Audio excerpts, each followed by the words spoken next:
आनंद कहिबे माया तमे ए कथा को आउ केते टाणिब। पल्लवी केवल ता ड्यूटी करुछि, एथिरे तार किछि दोष नहीं कि से तार निज इच्छा रे आदर्श को अरेस्ट करिनी, बुझी पारिल।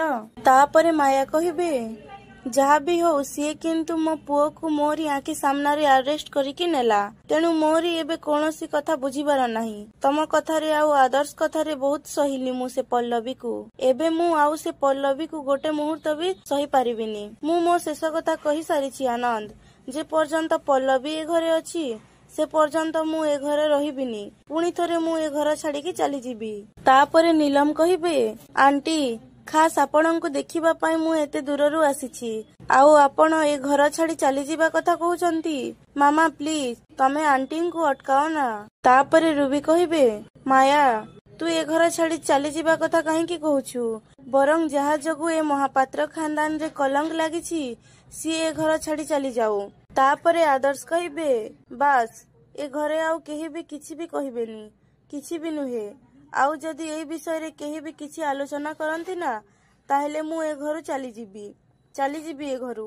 तापरे आनंद कहिबे रूबी दीदी एइटा होछि आम घर, एठी कोन हबो कोन नाही से कथा हमें डिसाइड करिवु, आपण टिके चुप हेइ रुहंतु।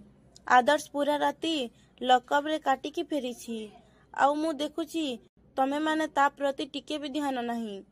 माया तमे तो एटलिस्ट परिस्थिति को बुझ, ए सबु कथा कहिबा पई एइटा कोन परफेक्ट टाइम। तुमे कोन चाहुछ तुम पुओ सारा जीवन पाई तम हातरू चली जाऊ, कुह। तापरे माया कहिबे आदर्श प्लीज मते क्षमा करि दे, तोर ए अवस्था देखि मु धैर्य हरई बसिथिली, मु बुझी पारु नथिली मु कोन कहिबी। तू देखुनु एई संगे संग तू घर को आसीछु, आउ मु कोन सब कहि जाउछि, प्लीज तू मते क्षमा करि दे। हौ छाड़ तू जा टिके रेस्ट नहीं जीबू, जा तू रूम को जाइकी फ्रेश होइकी रेस्ट नहीं जा। तापरे आदर्श सेठू चली जीबे।